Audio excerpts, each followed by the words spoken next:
లేదా? ముందుకు వెళ్ళిపోయావు, సరిగ్గా కూర్చో.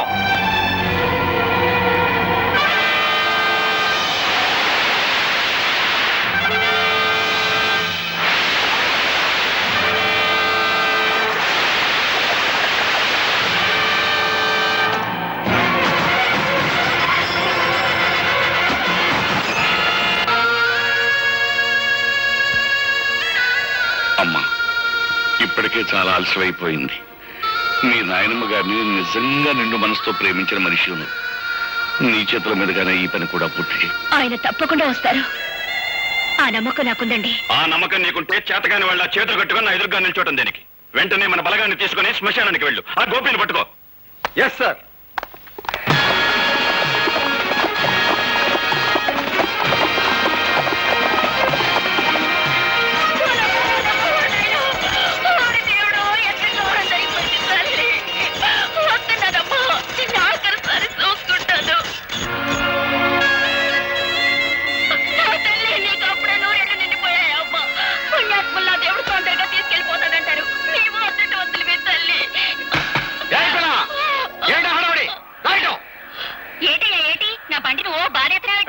ఏమిటా ఏడుపులో? ఇంతకేమన్నావు? సూర్యచంద్రరావు పంపితే వచ్చాను. అవును, సంస్కారం లేని తల్లికి దాన సంస్కారం చేయడం ఎట్టలేక అదేదో నన్నే చేయమని కేసునాలు అగ్గి పెట్టేసి పంపించారు. సూర్యచంద్ర గారి మనుషుడు ముందు చెప్పలేదే? కానీ కానీ తొందర కానీ. నన్ను ఆడ చెప్పనిచ్చా? తొందర కానీ.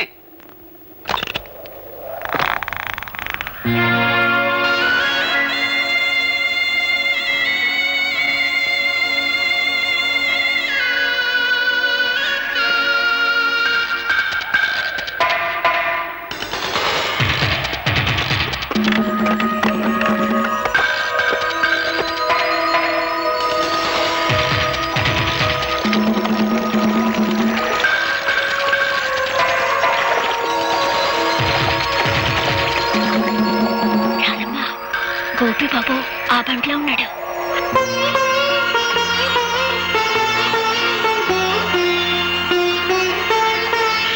అబ్బాయి పోలీసులు. అట్టమ్మా, అయ్యో అగ్గిపెట్టి బండ్లో మర్చిపోయాను. ఇటు ఇయ్యమ్మా. వద్దండి, ఎవరి చేత్తో తలకొరి పెట్టాలో వాళ్ళ చేత్తోనే పెట్టాలి, లేకపోతే రుణాల బంధం తీరదు.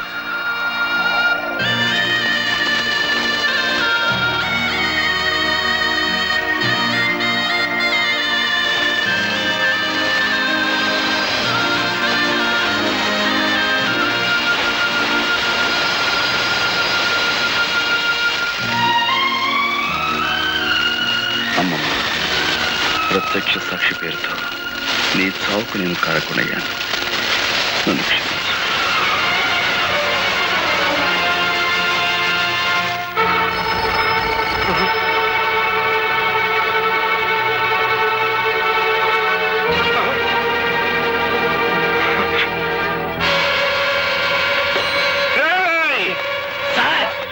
నా ఇంటి చుట్టూ 100 పోలీసులు కాపలా ఉంచుతారని ఆ ఇన్స్పెక్టర్ అశ్రీ గారు చెప్పారా? ఎక్కడ తెచ్చాడు? ఈలోగా మమ్మల్ని ఏర్పాటు చేశాం కదా సార్. ఏమైనా చంపాలో చెప్పండి. మా అమ్మకి అంత్యక్రియలు జరిపించేశాడంట. నాకు అంత్యక్రియలు జరపడానికి వచ్చేస్తున్నానని ఫోన్ చేశాడు రా గోపి గారు. వచ్చేస్తారా? నాకు అంత్యక్రియలు జరిపించండి.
సమయానికి వచ్చేసావు. వస్తున్నా.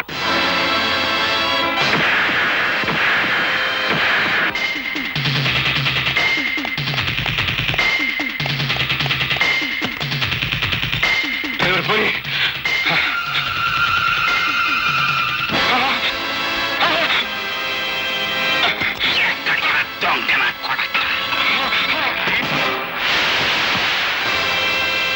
మోసం చెయ్యటం నీకొక్కడికే తెలిసిన విద్య కాదురా. అదే మోసానికి నేను దిగజారితే నీ బతుకు చూస్తుండా.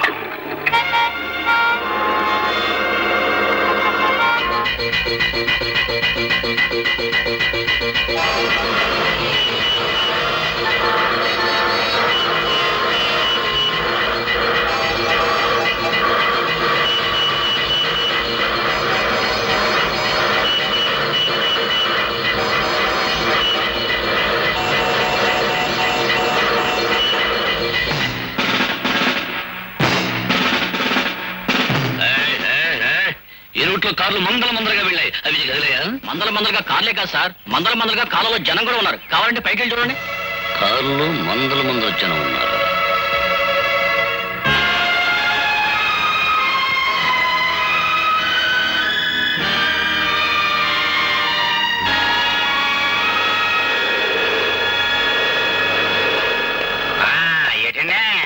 వంటశాల మీదకి మిడతల దండి వచ్చినట్టు మీ పోలీసులు అంతా ఒకేసారి వచ్చారు. ఏమన్నా కిరికిరా? మిమ్మల్ని అందరూ అరెస్ట్ చేసి తీసుకెళ్ళడానికి ఫుల్ పవర్ తో వచ్చాం. మమ్మల్ని అందరినీ అరెస్ట్ చేయాలంటే ఈ ఊరు జనాభా 7,500, మీ జీపులు 5 సాలం. ఇంతకీ మమ్మల్ని ఎందుకు అరెస్ట్ చేస్తున్నారో చెప్పనే లేదండి. జైల్లోంచి తప్పించుకున్న గోపి మీలో ఉన్నాడని మాకు నమ్మకం. బాలే కనిపెట్టేశారండి. నేనేనండి గోపిని. నేనండి గోపి, నన్ను అట్టుకెళ్ళండి. అబ్బా నేనే గోపిని, నన్ను అట్టుకెళ్ళండి. నేనే గోపి.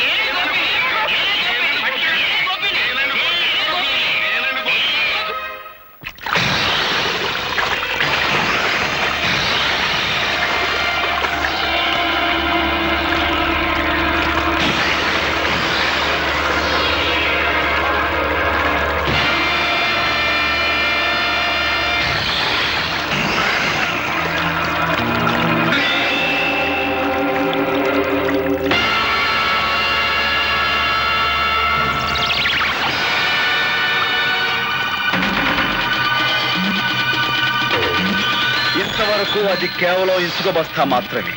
ఈ క్షణం నుంచి అది నీ ఆయుర్దాయం. అందులోని ఇసుక కిందకు రావటం అంటే క్షణం నీ ఆయుర్దాయం తరిగిపోతున్నట్టే లెక్క.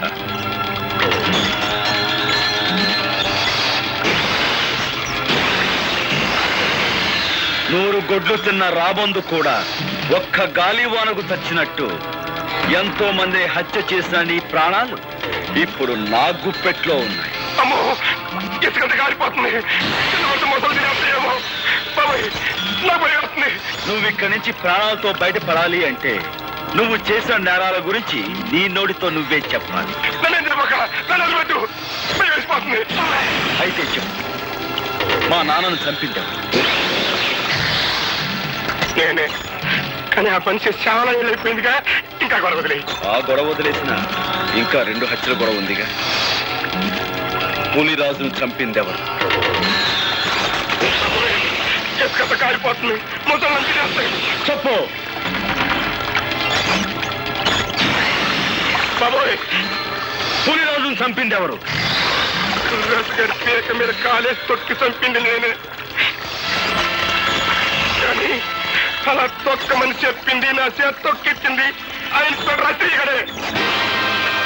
మా అమ్మమ్మని, అదే నీ కన్న తల్లిని మమ్మల్ని చంపని చెప్పింది, చంపించింది కూడా ఆశ్రయగానే.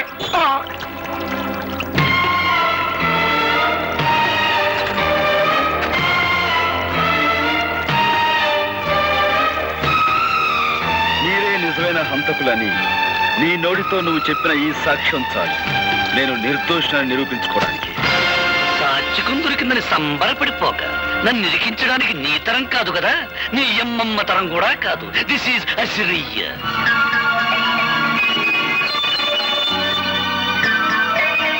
దగ్గరకు వచ్చావు. నాతో మన రహస్యాలన్నీ చెప్పించేసి ఆ టేప్ రికార్డింగ్ చేసేశాడు. వాడు రికార్డింగ్ చేస్తుంటే నువ్వు డాన్సింగ్ చేస్తున్నావా? గురికము ఎక్కాల్సాడు ఉసుకొని బెదురుతుంటే నువ్వు చేసిన మద్దలో నాకు బాగుందన్న సంగతి నీకవుడు చేస్తావా? పాలకోవా నాయాలా. ఓ పక్క నన్ను అర్తిగల్లాగా ఏలాడి తీసేసి మొసళ్ళకి వేసేస్తానంటారయ్యా. నిన్ను మోసాళ్ళకేసే ఛాన్స్ ఆడికిందుకు ఇస్తాను, నేనే వేసేస్తాను.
పెట్టి నీ దగ్గర నుంచి క్యాసెట్ ఎలా రాబట్టుకోవాలో ఈ ఆవుదాల సరికి బాగా తెలుసురా.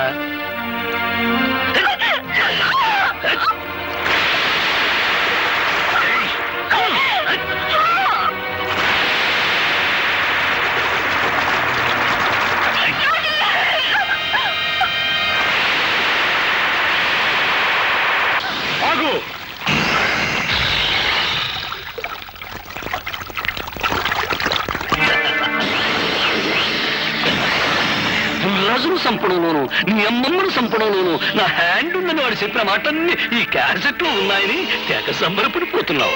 ఇదిగో చివరికి ఆ సూర్యచంద్రరావును కూడా నేనే చంపాను. ఇప్పుడు నీ కాడ ఏ సాక్ష్యం లేదు. ఈ మర్డర్ కేసు కూడా నీ మీదే బరాయించి చెప్తాను. దట్ ఈస్ ఆవుదార అసరయ్య, ఇన్స్పెక్టర్ ఆఫ్ పోలీస్.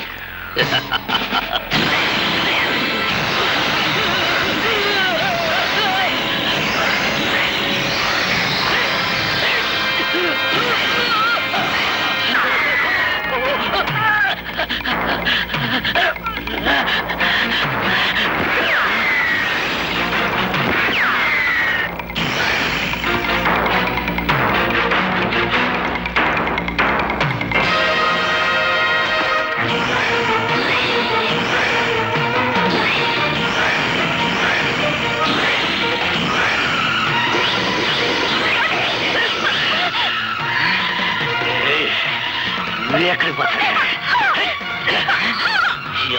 రాసి చేసేది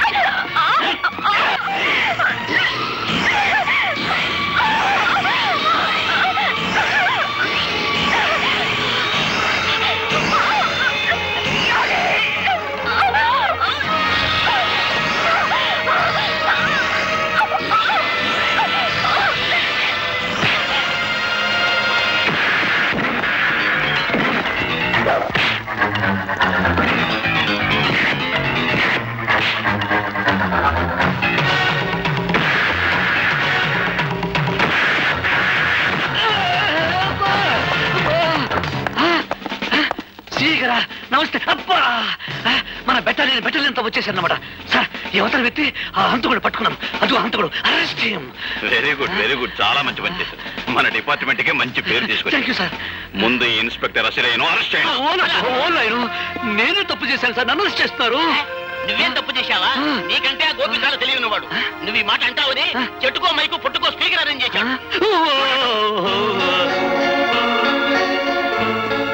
ఖైదీ నంబర్ 786. మిస్టర్ గోపి, ఆ నెంబర్లోనే ఉందయ్యా ఈ పవిత్రత. ఆనాడు నువ్వు యూనిఫారం విసిరి కొట్టి వెళ్ళినప్పుడు కొంతవరకే అర్థమయ్యావు. ఈనాడు పూర్తిగా అర్థమయ్యావు. You are really great. Thank you sir.